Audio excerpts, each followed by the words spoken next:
হলো সব খবর। নিয়মিত এই আয়োজনে স্বাগত জানাচ্ছি আপনাদের সবাইকে। সাথে আছি আমি শাওন দত্ত। ভারত একদিকে পানি দেয় না, অন্যদিকে দেশের শত্রুকে দিল্লিতে রাজার হালে রেখেছে। ভারতের কাছে বাংলাদেশ বেচে দিলেও তিস্তার এক ফোঁটা পানি আনতে পারেনি আওয়ামী লীগ সরকার। দেশের উত্তরাঞ্চলের 11টি স্থানে 48 ঘণ্টা লাগাতার কর্মসূচির অংশ হিসেবে লালমনিরহাটের সমাবেশে এসব কথা বলেন বিএনপি মহাসচিব মির্জা ফখরুল ইসলাম আলমগীর। অন্তর্বর্তী সরকারের উদ্দেশ্যে বলেন, দ্রুত নির্বাচন দিলেই শান্তি ফিরবে দেশে।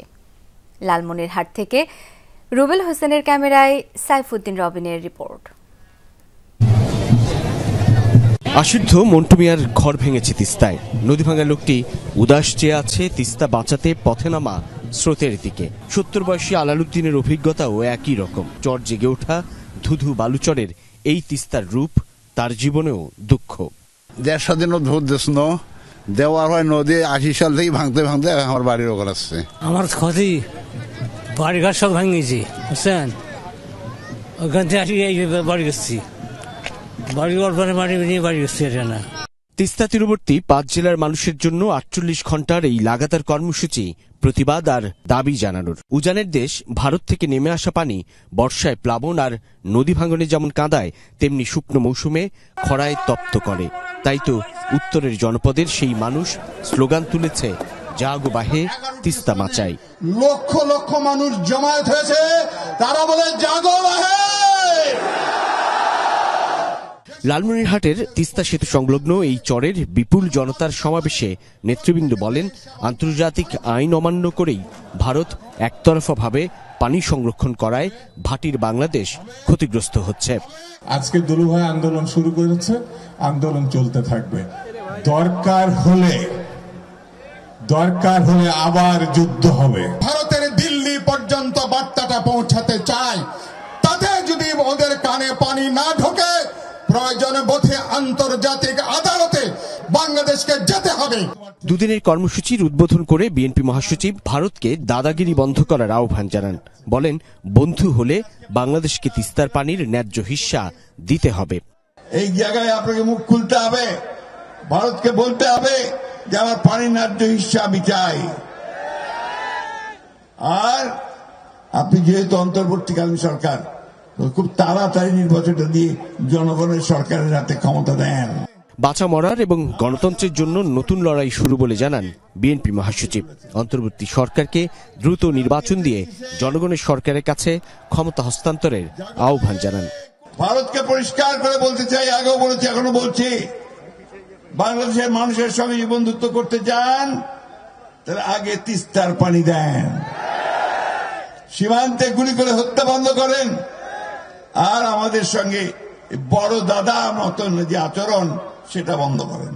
মঙ্গলবার শেষ দিনেও থাকবে গণপদযাত্রা সহ বিভিন্ন কর্মসূচি। এদিন সন্ধ্যায় তিস্তা মেগা প্রকল্প বাস্তবায়নের দাবি জানিয়ে 48 ঘণ্টা লাগাতার কর্মসূচির সমাপনী টানবেন বিএনপির ভারপ্রাপ্ত চেয়ারম্যান তারেক রহমান।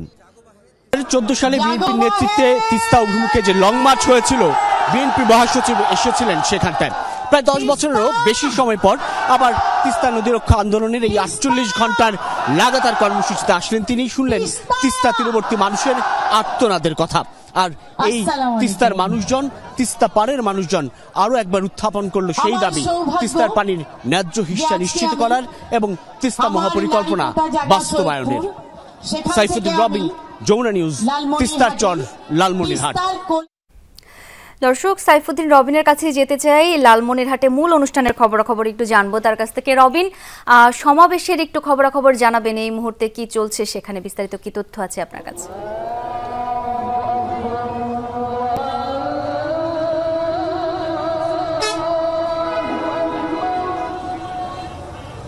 শাওন, 48 ঘণ্টার লাগাতার কর্মসূচি, সমাবেশ শেষ হয়েছে, কিন্তু এখনো এই কর্মসূচির অংশ হিসেবে নানান আয়োজন আসলে অব্যাহত রয়েছে এই তিস্তা সেতু সংলগ্ন তিস্তার চরে, অর্থাৎ লালমনিরহাটের যেই প্রান্তটায় তিস্তার সেতু শেষ হয়েছে বা শুরু হয়েছে বলা চলে, সেখানে অর্থাৎ রংপুরের কাউনিয়া শেষ এবং লালমনিরহাটের শুরু, সেই সংলগ্ন এলাকাটি তিস্তার চরেই এই আয়োজন করা। এবং এই কর্মসূচিতে খানিক আগে অর্থাৎ বলা চলে সমাবেশ শেষ হওয়ার পর হাডুডু খেলা, দাঁড়িয়াবান্ধা খেলা, সেসবের আয়োজন ছিল। এরপর সন্ধ্যার পর সেখানে অনুষ্ঠিত হবে নানান ধরনের গানের আয়োজন, পালা গান, জারি গান, সারি গান, ভাওয়াইয়া, সেসবের মধ্য দিয়ে আসলে তিস্তার মানুষের দুঃখ দুর্দশা, তাদের তিস্তার এই সংকটের ফলে বা তিস্তা চুক্তি না হওয়ার ফলে বা তিস্তার পানির ন্যায্য হিস্যা না মেলার ফলে তাদের জীবনযাপনে কত রকমের প্রভাব পড়েছে সেসব এক ধরনের প্রতীকীভাবে তুলে ধরার চেষ্টা থাকবে আয়োজকদের। সন্ধ্যার পর একটা অন্যরকম পরিবেশ হবে বলা চলে, কেননা এখানে বেশ কিছু তাঁবু তৈরি করা হয়েছে প্যান্ডেল, যেহেতু টানা 48 ঘন্টার কর্মসূচি, এখানে রাত্রি যাপন, খাওয়া দাওয়া সবকিছু আসলে এইখানটার আয়োজন। তিস্তাপাড়ের মানুষদের নতুন করে উদ্দীপ্ত করা কিংবা নতুন করে তাদের দাবিটাকে বিশ্ব দরবারে তুলে ধরার চেষ্টা করা কিংবা ভারতের কাছে চাপ তৈরি করার একটা উপলক্ষ তৈরি করা বলা চলে এই কর্মসূচি, যার আয়োজনে তিস্তা নদী রক্ষা আন্দোলন, যেটি আজকে দুপুরের পর আনুষ্ঠানিকভাবে বলা চলে উদ্বোধন হয়েছে, যার উদ্বোধন করেছেন বিএনপি মহাসচিব মির্জা ফখরুল ইসলাম আলমগীর, ছিলেন বিপ্লবী ওয়ার্কার্স পার্টির সাধারণ সম্পাদক সাইফুল হক, ছিলেন বিএনপির ভাইস চেয়ারম্যান শামসুজ্জামান দুদু এবং প্রধান সমন্বয়কারী আসাদুল হাবিব দুলু, বিএনপির সাংগঠনিক সম্পাদক। আগামীকাল থাকছে গণপদযাত্রা, যেই গণপদযাত্রার একটি অংশ অর্থাৎ 11টি স্থানেই অনুষ্ঠিত হবে, কিন্তু এখানটায় অর্থাৎ এই লালমনিরহাট অংশটার কথা যদি বলতে চাই, এই সেতু পার হয়ে তারা প্রায় 2 কিলোমিটার পথ পাড়ি দিয়ে কাউনিয়া যাবেন, সেখান থেকে আবার আসবেন। এরপর তিস্তার যতটুকু পানি আছে অর্থাৎ চরাঞ্চল জেগে ওঠা এই তিস্তার সরু যে অংশটায় পানি আছে সেখানে নেমে তারা প্লেকার্ড প্রদর্শন করবেন, প্রতীকী অর্থে এক ধরনের প্রতিবাদ জানাবেন, তাদের দাবি তুলে ধরবেন তিস্তার মেগা প্রকল্প বাস্তবায়ন এবং তিস্তার পানির ন্যায্য হিস্যার দাবি। এরপর সন্ধ্যায় সমাপনী আয়োজন, যার আয়োজনে প্রধান বক্তা বা প্রধান আকর্ষণ হিসেবে থাকবেন বিএনপির ভারপ্রাপ্ত চেয়ারম্যান তারেক রহমান। তিনি ভার্চুয়ালি যুক্ত হয়ে এই উত্তরের জনপদে মানুষদের কাছে নতুন কোনো বার্তা হয়তো বা পৌঁছে দেবেন, আবার এই তাদের দাবির সঙ্গে সংহতি প্রকাশ করবেন তার বক্তব্যের মধ্য দিয়ে, সে প্রত্যাশাই করছেন। এবং দাবিগুলো আরও একবার জানিয়ে রাখছি, পানির ন্যায্য হিস্যা এবং মেগা প্রকল্প বাস্তবায়নের দাবিতে এই 48 ঘন্টার লাগাতার কর্মসূচি উত্তরের জনপদে। রবিন, অনেক ধন্যবাদ বিস্তারিত জানাবার জন্য। দর্শক, তিস্তার অন্য প্রান্তে রংপুরে মহিপুর পয়েন্টে রয়েছেন সরকার মাজহারুল মান্নান। যাব তার কাছে। মাজহার, মহাপরিকল্পনা বাস্তবায়নের ব্যাপারে বক্তারা কি বললেন এবং অবস্থান কর্মসূচিতে কি আনুষ্ঠানিকতা চলছে আপনার কাছ থেকেও একটু জানতে চাই।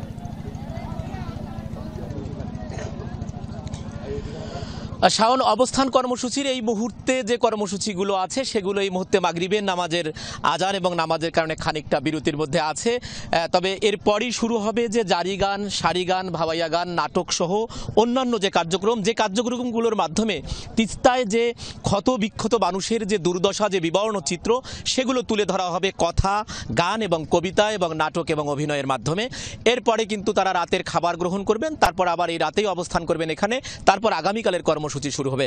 আমি যদি আপনাকে যে তথ্যটি দিতে চাই সেটি হচ্ছে, এখানে এই পয়েন্টে বক্তব্য দিয়েছেন জোনায়েদ সাকি, যিনি গণসংহতি আন্দোলনের প্রধান সমন্বয়কারী এবং বিএনপির স্থায়ী কমিটির সদস্য ইকবাল হাসান মাহমুদ টুকু। তারা যেটা বলছেন যে ভারতের নতজানু পররাষ্ট্রনীতির কারণেই কিন্তু এই তিস্তার আজ এই বিবর্ণ দশার কারণে এই অঞ্চলের মানুষের জীবন জীবিকা এখন ধ্বংসের মুখে। আমি আপনাকে কিছু তথ্য দিতে চাই যে তিস্তা তো পানি তো দেয়নি এই ভারত, বিপরীতে কি হয়েছে সেই তথ্যটি যদি দিতে চাই আপনাকে, যে গাজলডোবার পরেও আরও অনেকগুলি প্রকল্প তারা নিয়েছে, অর্থাৎ 35টি প্রকল্প তারা কিন্তু উজানে নিয়েছে, যেখান থেকে তিস্তা থেকে পানি প্রত্যাহার করে নিয়ে তারা সেখানে আবাদ বা অন্যান্য কার্যক্রমগুলো করে। এর মধ্যে গেল বছরের আগের বছর সেখানে কিন্তু 32 কিলোমিটার কোচবিহার যে এলাকা আছে সেখানে 32 কিলোমিটার একটি বাঁধের একটা পরিকল্পনা তারা করেছে। যখন তাদের এই অবস্থা, তখন যদি আমি আপনাকে বাংলাদেশের যে তিস্তা ব্যারেজ প্রকল্পের কথা যদি বলি, যে ব্যারেজ প্রকল্প যে ব্যারেজ প্রকল্পের মাধ্যমে এই বাংলাদেশের যে 8টি জেলার মধ্যে কৃষি কাজে পানি দেবার জন্য যে প্রকল্পটি হয়েছিল, সেই প্রকল্পটি কিন্তু এখন একেবারেই প্রায় ধ্বংস বলবো না, যে একেবারে অর্ধেকেরও নিচে নেমে এসেছে। এবং অর্ধেকেরও নিচে নেমে আসার কারণে কিন্তু সেখানে যে কৃষি যে কাজ, যে লক্ষ্যমাত্রা যেটা ছিল সেটা কিন্তু একেবারেই কমে গেছে। এবং এ কারণে আমি এর আগের বুলেটিনে যেটি বলছিলাম, যে গবেষকরা যেটা বলছেন যে এই অঞ্চলে প্রায় 15 লাখ মেট্রিক টন যে আবাদ আছে সেই আবাদ কিন্তু কম হচ্ছে, যার দায় দেনা এবং ধাক্কা কিন্তু এই রংপুর অঞ্চলের যে এই তিস্তা অববাহিকার মানুষের। শাওন, মাজহার, অনেক ধন্যবাদ আপনাকে। জাগো বাহে তিস্তা বাঁচাই স্লোগানে স্লোগানে তিস্তার পানির ন্যায্য হিসাব এবং মহাপরিকল্পনা বাস্তবায়নের দাবিতে 2 দিনব্যাপী অবস্থান কর্মসূচি চলছে তিস্তা পাড়ের 5 জেলায়। বিভিন্ন রাজনৈতিক দলের নেতাকর্মীরা ছাড়াও এতে যোগ দিয়েছে নদী তীরবর্তী এলাকার মানুষ। যে নদী গ্রাস করেছে জমি জিরাত আর ভিটেমাটি, সেই তিস্তা পাড়েই একাট্টা হয়েছে সব হারানো মানুষগুলো। কয়েক দশকের বঞ্চনা, পুঞ্জীভূত ক্ষোভ রূপ নিয়েছে সম্মিলিত স্লোগানে।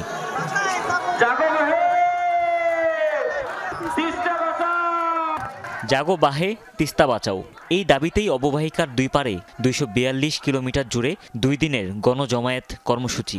আন্দোলনকারীদের অভিযোগ, ভারতের একতরফা পানি প্রত্যাহারের কারণে ন্যায্য হিস্সা থেকে বঞ্চিত তিস্তা অববাহিকার মানুষ। শুষ্ক মৌসুমে ফসল আবাদ হয় না, অন্যদিকে বর্ষায় পানি ছেড়ে দেয় দুকুল ভাসে বন্যায়। তাই অভিন্ন নদীর জন্য মহাপরিকল্পনা বাস্তবায়নের দাবি তাদের। ভাঙনটার জন্য আমরা আন্দোলন করছি যে অন্তর্বর্তী সরকারের কাছে, যাতে ধরে আমাদের এইটা আর কি সফলতা হয়। আমার পরিবার, নাতি, ভাগ্না, মামা, প্রতিবেশী সহ আমরা 10 জন এসেছি। তিস্তা রক্ষা করলে তিস্তা এলাকার মানুষজন বাঁচবে, এটা হলো এক দফা এক দাবি আমাদের। দাবি আদায়ে 5 জেলার 11 পয়েন্টে চলছে কর্মসূচি। সেখানে যোগ দেন কেন্দ্রীয় বিএনপি ও অন্যান্য দলের নেতাকর্মীরা। পানি অধিকার নিশ্চিতে প্রয়োজনে কূটনৈতিক চাপ প্রয়োগের পরামর্শ অনেকের। ভারত আন্তর্জাতিক আইন লঙ্ঘন করে ওই যে তিস্তা নদী, যেটা উৎপত্তি স্থল থেকে সিকিমের ভিতর দিয়ে হয়ে এসছে, সেইখানে অসংখ্য বাঁধ দিয়ে পানি প্রত্যাহার করছে। তারপরে যখন পশ্চিম বাংলায় ঢুকেছে, ওনারা আবার গজলডোবায় আবার বাদ দিয়েছেন।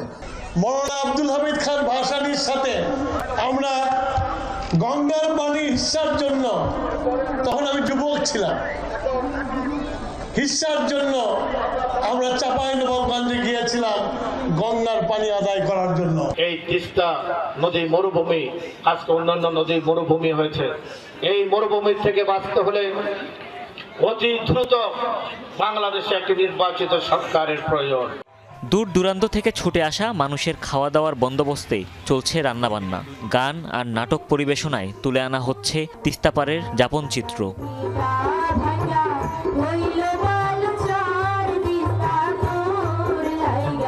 যে আমাদের ন্যায্য অধিকার আমরা ভারতের কাছ থেকে ছিনিয়ে আনবো, এর পরিপ্রেক্ষিতে আজকের এই আন্দোলন। নিজে থেকে কাজটা করে দিচ্ছি যেন আমাদের এখানে বাস্তবায়ন হয়। কোনো আশ্বাস নয়, অন্তর্বর্তী সরকারের আমলেই মেগা প্রকল্পের কাজ শুরু দেখতে চায় তিস্তাপাড়ের মানুষ। হুমায়ুন রশিদ, যমুনা নিউজ। আসন্ন রমজান ও গ্রীষ্মে নিরবিচ্ছিন্ন বিদ্যুৎ সরবরাহ নিশ্চিতে এয়ার কন্ডিশনের তাপমাত্রা 25 থেকে 26 ডিগ্রিতে রাখার নির্দেশনা দিয়েছেন বিদ্যুৎ, জ্বালানি ও খনিজ সম্পদ উপদেষ্টা ফাউজুল কবির খান। এই নির্দেশনা অমান্য করলে বিদ্যুৎ সংযোগ বিচ্ছিন্ন সহ শাস্তির আওতায় আনার কথাও জানান তিনি। রাজধানীর ওসমানী স্মৃতি মিলনায়তনে 3 দিনব্যাপী সম্মেলনের দ্বিতীয় দিনে তিনি বলেন, রোজায় নিরবিচ্ছিন্ন বিদ্যুৎ সরবরাহ নিশ্চিত করতে সরকার সর্বাত্মক চেষ্টা করে যাচ্ছে। বিদ্যুৎ উৎপাদনের জন্য গ্যাসের সরবরাহ বাড়ানো হবে। দেশের বিদ্যুৎ কেন্দ্রগুলোর সক্ষমতা থাকা সত্ত্বেও পর্যাপ্ত গ্যাস সরবরাহ না থাকায় কাঙ্ক্ষিত বিদ্যুৎ উৎপাদন হচ্ছে না। উপদেষ্টা জানান, এই মুহূর্তে 2600 মেগাওয়াট বিদ্যুৎ আমদানি করা হচ্ছে। মিটারে সিএনজি চালিত অটোরিকশা চলাচলের বিষয়ে বিআরটি এর চিঠি প্রত্যাহারের বিষয়ে তিনি বলেন, সিএনজি মালিক ও চালকদের সাথে আলোচনা করে বিষয়টি সমাধান করা হবে। সড়কে দুর্ঘটনা রোধ করতে ডিসিদের প্রয়োজনীয় পদক্ষেপ নিতে নির্দেশনা দেওয়া হয়েছে বলে জানান তিনি।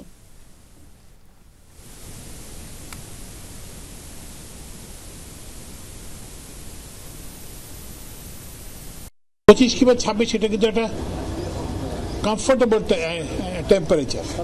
তা আপনি ওই যে সাইবেরিয়ার অনুভব নিয়ে আমরা কিন্তু করতে পারবো না। বাণিজ্য উপদেষ্টার মাধ্যমে ব্যবসা প্রতিষ্ঠানের গুলোকে অনুরোধ জানাবো, বাংলাদেশ ব্যাংকের মাধ্যমে আমরা সমস্ত ব্যাংকগুলোকে অনুরোধ জানাবো, যাতে তারা অন্তত এই রমজান এবং গ্রীষ্মের গরমের মৌসুমে যাতে তারা, আর সচিবালয়ের জন্য একই, এবং আমরা ক্যাবিনেট সেক্রেটারিকে আমি দিচ্ছি, আধা সরকারি পত্র দিচ্ছি, যাতে সচিবালয়ে এটা, কারণ ওই যে এনফোর্সমেন্টটা প্রথম হতে হবে আমাদের ঘর থেকে। রমজানে সুলভ মূল্যে চাল বিতরণ করবে সরকার। ৩০ টাকা দরে ১৫ কেজি করে চাল পাবে ৫০ লাখ পরিবার। একথা জানিয়েছেন খাদ্য উপদেষ্টা আলী ইমাম মজুমদার। সকালে ওসমানী স্মৃতি মিলনায়তনে জেলা প্রশাসক সম্মেলনে একথা বলেন তিনি। খাদ্য উপদেষ্টা বলেন, চাল বিতরণ কর্মসূচি সফলভাবে সম্পন্ন করতে ডিসিদের নির্দেশনা দেওয়া হয়েছে। রমজানকে সামনে রেখে মার্চ এবং এপ্রিল মাসে ১.৫ লাখ টন করে মোট ৩ লাখ টন চাল দেওয়া হবে। মার্চ এপ্রিল মাসের খাদ্য বান্ধব কর্মসূচির চাল সাধারণ মানুষের হাতে পৌঁছতে ঢাকা এবং চট্টগ্রাম মেট্রোপলিটনে ম্যাজিস্ট্রেট মাঠে থেকে কর্মসূচি তত্ত্বাবধান করবেন।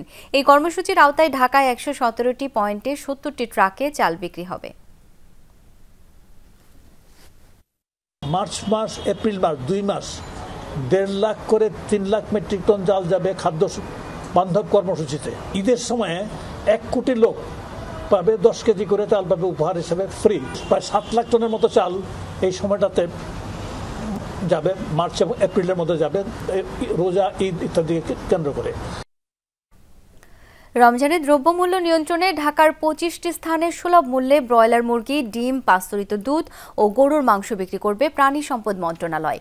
দুপুরে সচিবালয়ে ব্রিফিংয়ে একথা জানান উপদেষ্টা ফরিদা আক্তার। তিনি জানান, পহেলা রমজান থেকে ২৮ রমজান পর্যন্ত রাজধানীতে বিক্রি করা হবে। সেখানে ব্রয়লার মাংস প্রতি কেজি ২৫০ টাকা, পাস্তুরিত দুধ প্রতি লিটার ৮০ টাকা, ডিম প্রতি ডজন ১১৪ টাকা এবং প্রতি কেজি গরুর মাংস বিক্রি হবে ৬৫০ টাকায়। উপদেষ্টা জানান, প্রজনন মৌসুমে মা ইলিশ সংরক্ষণে আগামী ১৫ এপ্রিল থেকে ১১ জুন পর্যন্ত মোট ৫৮ দিন বাংলাদেশের নদী ও সাগরে ইলিশ ধরা, ইলিশ পরিবহন, মজুদ, বাজারজাতকরণ, ক্রয় বিক্রয় নিষিদ্ধ থাকবে। ঢাকা শহরের আমরা ২৫টি স্থানে এটা দেব। এই বছর আমরা একটু প্রাধান্য দিয়েছি যেসব এলাকায় জুলাই অভ্যুত্থানের সময় জনগণের একটা ব্যাপক অংশগ্রহণ ছিল, সেরকম জায়গাগুলোতে আমরা দিতে চাই, যদি আমরা জানি যে আমরা তাদের প্রয়োজন মেটাতে পারবো না। ছাত্র জনতার আন্দোলনে নিহতরা স্বীকৃতি পাবেন জুলাই শহীদ ও আহতরা জুলাই যোদ্ধা নামে। একথা জানিয়েছেন মুক্তিযুদ্ধ বিষয়ক মন্ত্রণালয়ের উপদেষ্টা ফারুকিয়া আজম। দুপুরে রাজধানীর ওসমানী স্মৃতি মিলনায়তনে জেলা প্রশাসক সম্মেলনে একথা বলেন তিনি। উপদেষ্টা জানান, নিহত ও আহতরা এককালীন ভাতা সহ পাবেন সরকারি সুযোগ সুবিধা। আহতদের ৩ ক্যাটাগরিতে ভাগ করা হয়েছে। ক্যাটাগরি করার দায়িত্বে স্বাস্থ্য মন্ত্রণালয়। উপদেষ্টা জানান, নির্বাচিত সরকার আসবে জুলাই অভ্যুত্থানের চেতনা নিয়ে। তারা জুলাই অধিদপ্তরের কার্যক্রম চালিয়ে যাবেন। এছাড়া দুর্যোগ ব্যবস্থাপনা ও ত্রাণ উপদেষ্টা ফারুকিয়া আজম জানান, দুর্যোগের পর ক্ষতিগ্রস্তদের গৃহ নির্মাণে যে সামগ্রী দেয়া হয় সেই তথ্য এখন এলাকা ভিত্তিক সংগ্রহ করা হবে। পরে গৃহ নির্মাণ সামগ্রী সংশ্লিষ্ট এলাকায় সরবরাহ করা হবে। জুলাই অভ্যুত্থানে যারা শহীদ হয়েছেন তারা জুলাই শহীদ নামে খ্যাত হবেন এবং এই নিরিখে তারা সনদ পাবেন, পরিচয়পত্রও পাবেন তাদের পরিবারগুলো। এবং জুলাই অভ্যুত্থানে যারা আহত হয়েছেন তারা জুলাই যোদ্ধা নামে খ্যাত হবেন এবং তারা এই নিরিখে পরিচয়পত্রও পাবেন এবং অন্যান্য যে সরকারি সুবিধাদি পাবেন, আজীবন চিকিৎসা সুবিধা পাবেন, তারপর তারা ভাতাও পাবেন। যতক্ষণ পর্যন্ত জনগণের সরাসরি প্রতিনিধি দেশ পরিচালনার দায়িত্বে না আসবে, ততক্ষণ কোনো সংস্কার বাস্তবায়ন সম্ভব নয় বলে মন্তব্য করেছেন বিএনপির ভারপ্রাপ্ত চেয়ারম্যান তারেক রহমান। রাজধানীর কৃষিবিদ ইনস্টিটিউটে আহত ফটো সাংবাদিক ও পরিবারের সাথে মতবিনিময়ে ভার্চুয়ালি যুক্ত হয়ে তারেক রহমান বলেন, সংস্কারগুলোতে সফল করার জন্য এমন মানুষের দরকার যারা সরাসরি জনগণের সাথে সম্পৃক্ত। রাজনীতিবিদদের মাধ্যমে সংস্কার করতে হবে বলে মন্তব্য তার। বৈষম্যহীন বাংলাদেশ গড়তে বিএনপির মতো অন্যান্য দলকেও জনগণের সামনে নিজেদের পরিকল্পনা উপস্থাপনের আহ্বান জানান তিনি। বলেন, জনগণই সিদ্ধান্ত নেবে তারা কাকে দেশের দায়িত্ব দেবে। ভোট যত দেরি হবে তত বেশি ষড়যন্ত্র ডালপালা বাড়তে থাকবে বলে শঙ্কার কথা জানান তারেক রহমান। বিএনপির ভারপ্রাপ্ত চেয়ারম্যান আরও বলেন, রাজনৈতিক ও অর্থনৈতিক স্বাধীনতা নিশ্চিত না করা গেলে গণতন্ত্র টিকিয়ে রাখা সম্ভব হবে না, সবকিছু নষ্ট হয়ে যাবে।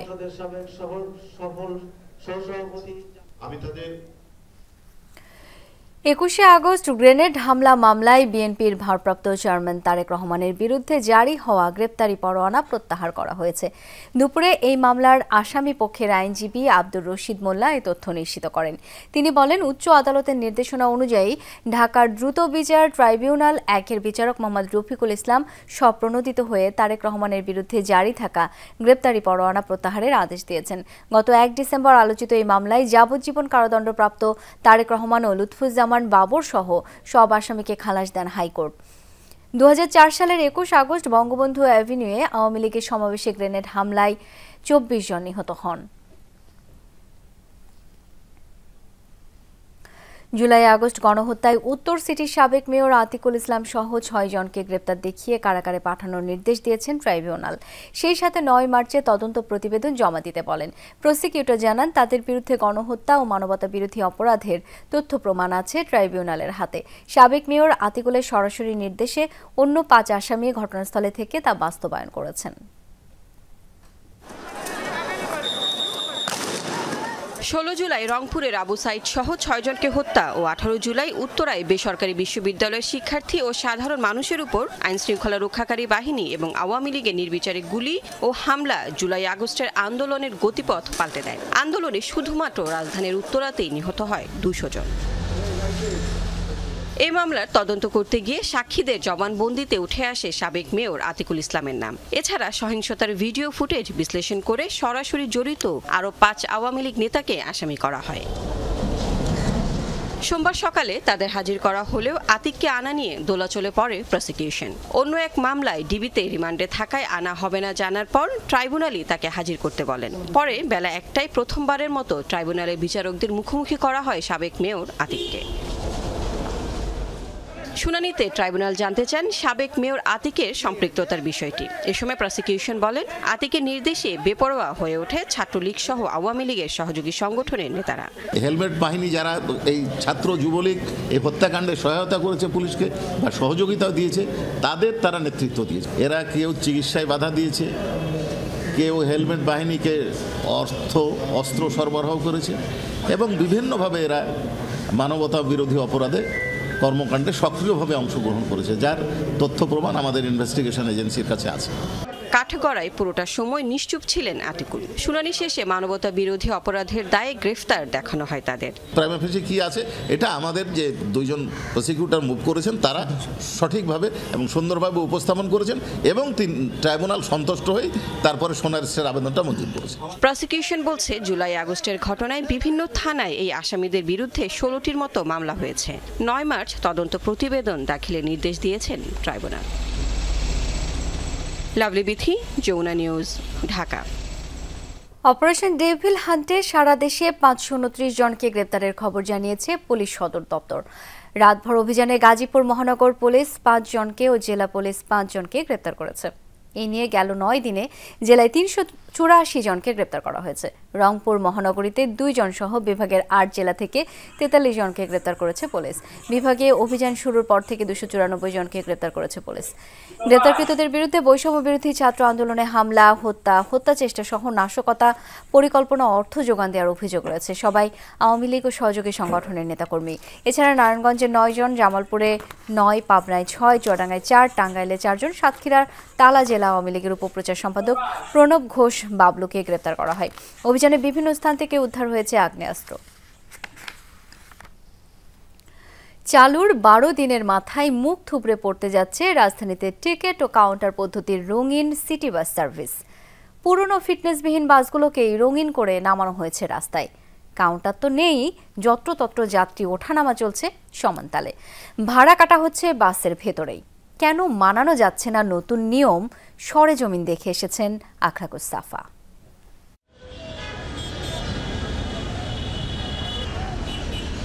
গোলাপি রঙের এই বাসটির কাউন্টার ছাড়া কোথাও দাঁড়ানোরই কথা নয়, অথচ যাত্রী তোলা হচ্ছে যত্রতত্র।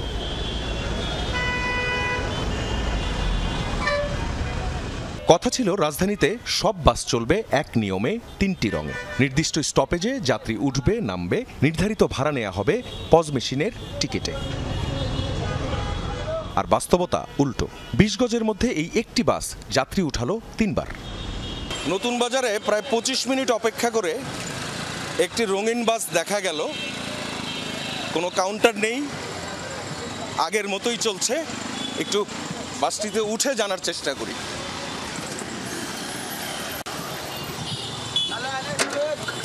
কোনো টিকিট কাউন্টার আছে আসলে? না, আমার মনে হয় নাই। দিন কাউন্টার পাইছি 4-5 দিন আগে একবার, তারপরের দিন থেকে কাউন্টার নেই, কাউন্টার গায়েব। অবস্থাবাদীতে দেখে বোঝা যাইতেছে সেই আগের মতোই, কোনো রকম রুলস রেগুলেশন নাই। যাত্রীদের এটা মানতে চায় না, মেইনটেনেন্সটা মানতে চায় না, অভ্যাস হয়নি। সুবিধার সাইডে যাত্রীরাই চলাচল করতে চায়, এটাই তো। এরা আমাদেরকে নির্দিষ্ট একটা বেতন করে দিব, এটাও আমাদেরকে জানা না। একদিন কাউন্টার চালাইছে, ওদিন আমরা গাড়ি চালাই, কোনো বেতনই পাই নাই, কোনো টাকাই দেয় না আমাদেরকে। ওনারা হয়তো ক্ষতিগ্রস্ত হচ্ছেন আর্থিকভাবে, সেজন্য ওনারা এটাকে সাপোর্ট দিচ্ছেন না, বাট ওটাই সিস্টেমেটিক, ওটা আসলে সবাই একটা সিস্টেমে চলে আসবে। তড়িঘড়ি করে রঙিন করা হয়েছে বাসের বাহিরটা, ভেতরে সেই লক্কর ঝক্কর অবস্থা, কেবল আইওয়াশ। ট্রাফিক নিয়ন্ত্রণে 2 বেলা 4 ঘন্টা করে রাস্তায় আছেন শিক্ষার্থীরা, তাদের অভিজ্ঞতাও তিক্ত। কোনো বাসের টিকিটিং নাই, যে বাস যে যার মতো আসতেছে, যাত্রী নিচ্ছে, যেখানে মন চায় দাঁড়াচ্ছে। কাউন্টার কেউ মানতে চায় না, তারা চায় যেখান থেকে দাঁড়াবে ওইখান থেকে আপনার বাস উঠবে। কথা হয় ঢাকা সড়ক পরিবহন মালিক সমিতির সঙ্গে, মনে হলো হাঁপিয়ে উঠেছেন তারাও। তারা যথাযথ উঠে এবং এভাবে অনেক টাকা ইনকাম করে মালিকদেরকে যা দেয় তার ডবল পায়। গাড়ি কিভাবে চললো এটা বড় কথা না, কিভাবে তারা রেভিনিউ পাবে, লেভি পাবে, চাঁদা পাবে, এটাই বেশি চিন্তা করে। এগুলি কি কন্ট্রোলে আনাটা একটু কষ্ট, আসে যাবে ইনশাল্লাহ, ছাড়বো না। বিষয়গুলো পর্যবেক্ষণ করেছে যাত্রী কল্যাণ সমিতিও। সংবাদ সম্মেলনে জানানো হয়, এ নিয়ম যেন কার্যকর করা হয় অন্তত 5000 নতুন বাস নামিয়ে। আগের বাস, আগের সব মাল, কিন্তু উপরে শুধুমাত্র লিপস্টিক লাগিয়ে গোলাপি রং ধারণ করা হয়েছে। এমনকি এই গোলাপি রং ধারণ করার ক্ষেত্রে আগের রং উঠিয়েও লাগানো হয়নি, আগের রঙের উপরেই গোলাপি রংটা ধারণ করা হয়েছে। রাস্তায় অসুস্থ প্রতিযোগিতা বন্ধ করা ও যাত্রী ভোগান্তি আর যানজট কমাতে 6 ফেব্রুয়ারি নতুন এই নিয়ম চালু হয়। কয়েকদিনেই সেটার এই অবস্থা। আখলাকুস সাফা, যমুনা নিউজ, ঢাকা। শাহবাগে সড়ক অবরোধ করে অবস্থান নিয়ে আন্দোলন করছে জুলাই বিপ্লবে আহতরা। এই বিষয়ে আরো জানবো, সরাসরি শাহবাগ থেকে যোগ দিচ্ছেন সহকর্মী রেদওয়ান আহমেদ। রেদওয়ান, কি বলছেন আন্দোলনকারীরা? যান চলাচলের পরিস্থিতি কেমন শাহবাগে?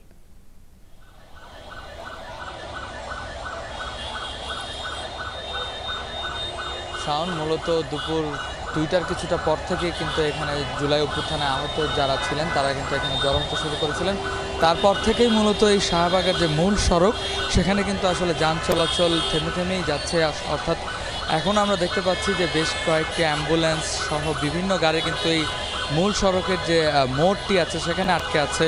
সেই সাথে তারা যেটি বলছেন যে আসলে শ্রেণী বিভাজন করে যেই চিকিৎসা ব্যবস্থা, সেই চিকিৎসা ব্যবস্থা আসলে যেন না করা হয় এবং সেই চিকিৎসা ব্যবস্থা সুচিকিৎসার দাবিতে এবং তাদের স্বাস্থ্য নিরাপত্তার দাবিতেই মূলত তারা এখানে একত্রিত হয়েছিলেন। তাদের যেটি দাবি যে প্রথম এবং দ্বিতীয় শ্রেণী ছাড়া যে সকল শ্রেণীগুলো আছে সেই শ্রেণীগুলো যেন বাদ দেওয়া হয় এবং সেগুলো বাদ দিয়ে তাদের যে চিকিৎসা ব্যবস্থা সেটি যেন নিশ্চিত করা হয়, তার জন্যই মূলত তারা এখানে একত্রিত হয়েছিলেন। প্রথমে কিছুটা সড়কের পাশে অবস্থান করলো, পরবর্তীতে কিন্তু তারা এই মূল সড়কের যে কয়েকটি রাস্তা সেগুলো তারা বন্ধ করে দেন। বেলা বাড়ার সাথে সাথেই কিন্তু আমরা দেখেছি যখনই সন্ধ্যা হতে থাকে তখনই তাদের আন্দোলনকারীদের সংখ্যা যদিও কমে আসে, কিন্তু তারা সেখানে রাস্তায় শুয়ে বসে অবস্থান নিয়ে আছেন এখন পর্যন্ত। সেই সাথে যানবাহন যদিও থেমে থেমে চলছে এখানে, কিন্তু এই অবস্থান কর্মসূচির কারণে কিন্তু তীব্র যানজট দেখা দিয়েছে। যেমনটি আমরা দেখতে পাচ্ছি অ্যাম্বুলেন্সগুলো কিন্তু যেতে কিন্তু খুব বেগ পেতে হচ্ছে। সেই সাথে আসলে জনগণ যেটি বলছেন, কয়েকজন পথচারীর সাথে সেই সাথে যানবাহনে যারা যাচ্ছেন তাদের সাথে আমরা কথা বলেছি, তারা বলেছেন যে আসলে এই অল্প কয়েকজনের জন্য যে এই মানুষের ভোগান্তি সেটি কিন্তু আসলে রীতিমতো চরমে পৌঁছেছে বলে আমরা দেখতে পাচ্ছি। শাওন। রেদওয়ান, ধন্যবাদ আপনাকে। দেশ পুনর্গঠনে তরুণদের এগিয়ে আসার আহ্বান জানিয়েছেন যুব ও ক্রীড়া উপদেষ্টা আসিফ মাহমুদ সজীব ভূঁইয়া। সকালে ঢাকা রেসিডেন্সিয়াল মডেল কলেজে তারুণ্যের উৎসব 2025-এর উদ্বোধন শেষে একথা বলেন তিনি।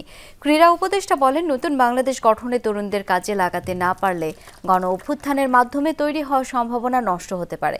এর আগে রেসিডেন্সিয়াল মডেল কলেজে শিক্ষার্থীদের কুচকাওয়াজ পরিদর্শন করেন তিনি। এছাড়া বিভিন্ন প্রতিযোগিতা উপভোগ করেন উপদেষ্টা আসিফ মাহমুদ। অমর একুশে বইমেলার 17তম দিন আজ। মেলা প্রাঙ্গণ থেকে এখন যোগ দিচ্ছেন সহকর্মী শওকত মঞ্জুর শান্ত। আজকে বইমেলায় পাঠক লেখকের ভিড় কেমন দেখছেন? নতুন কোন কোন বই পাঠকদের নজর কেড়েছে জানাবেন।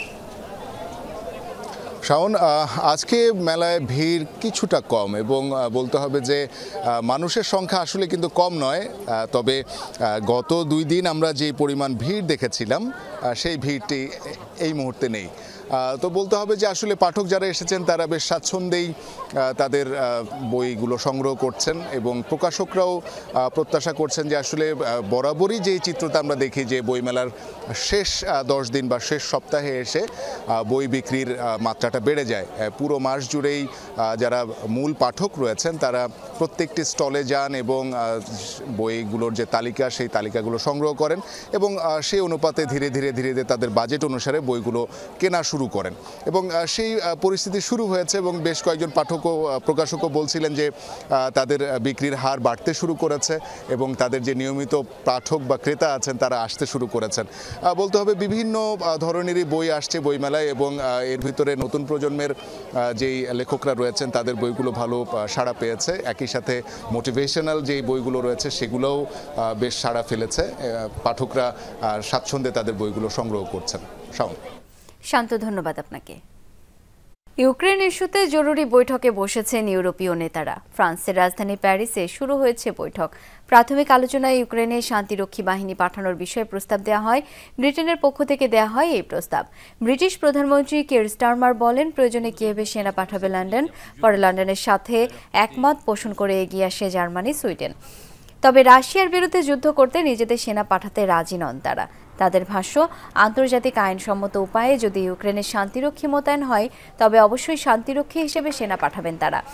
এই প্রস্তাবের তীব্র বিরোধিতা করে সুইজারল্যান্ড সহ ইউ এর বাকি সদস্যরা। ইউক্রেনের সংঘাত বন্ধে সম্প্রতি রুশ প্রেসিডেন্ট ভ্লাদিমির পুতিনের সাথে ফোন আলাপ করেন মার্কিন প্রেসিডেন্ট ট্রাম্প। এরপরই নড়েচড়ে বসেছে ইউরোপের দেশগুলো। চ্যাম্পিয়ন্স ট্রফির ভেন্যু গাদ্দাফি স্টেডিয়ামে ভারতের পতাকা ছাড়া উড়ল অংশগ্রহণকারী 7 দেশের পতাকা। মিডিয়া ভবনের ছাদে স্ট্যান্ড ব্যবহার করে স্থাপন করা হয় পতাকাগুলো। নিরাপত্তার কারণ দেখিয়ে এবারে চ্যাম্পিয়ন্স ট্রফিতে পাকিস্তান সফরে অস্বীকৃতি জানায় ভারত। এরপরেই ঠান্ডা যুদ্ধ চলতে থাকে দুই চিরপ্রতিদ্বন্দ্বী দেশের মধ্যে। শেষ পর্যন্ত নিজেদের ম্যাচগুলো সংযুক্ত আরব আমিরাতে সরিয়ে নেয় ভারত।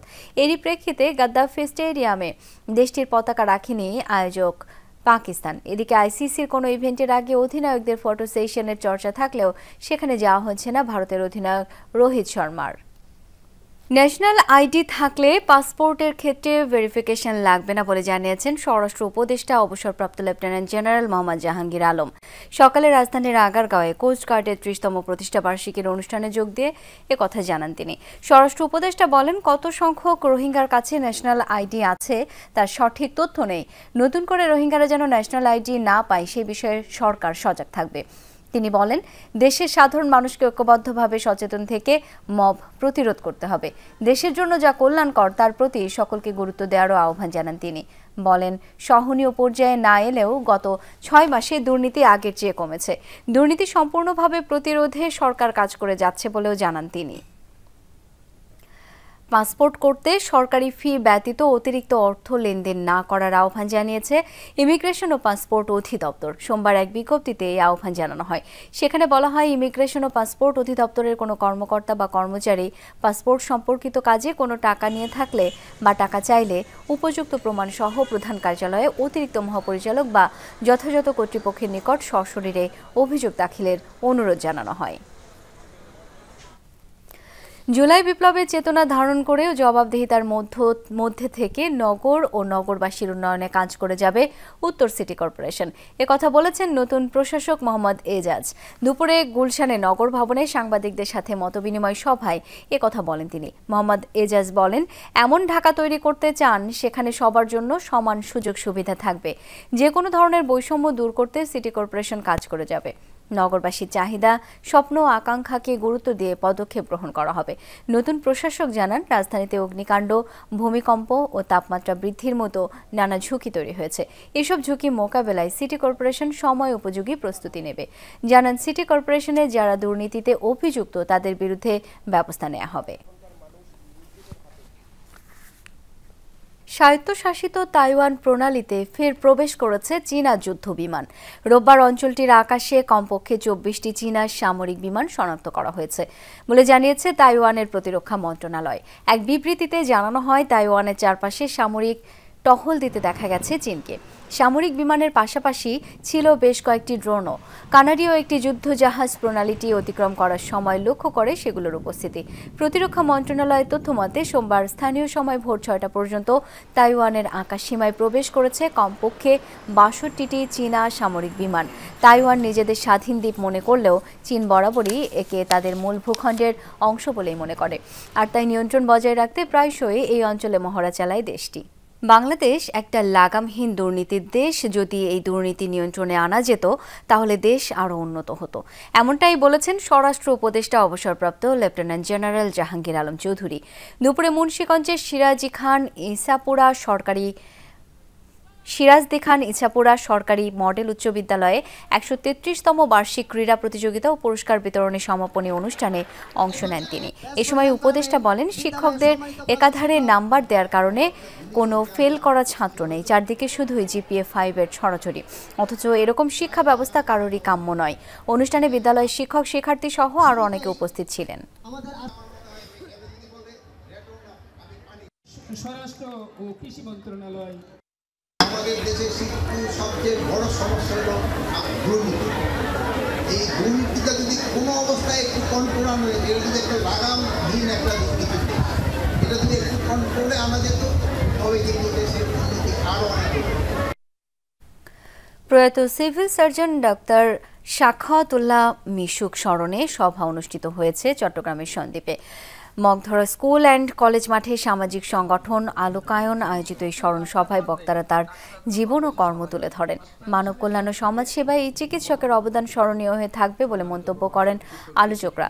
সভায় ডাক্তার ফজলুল করিম, ডাক্তার জামিল মনসুর সহ শিক্ষক, জনপ্রতিনিধি সহ আরও অনেকে বক্তব্য রাখেন।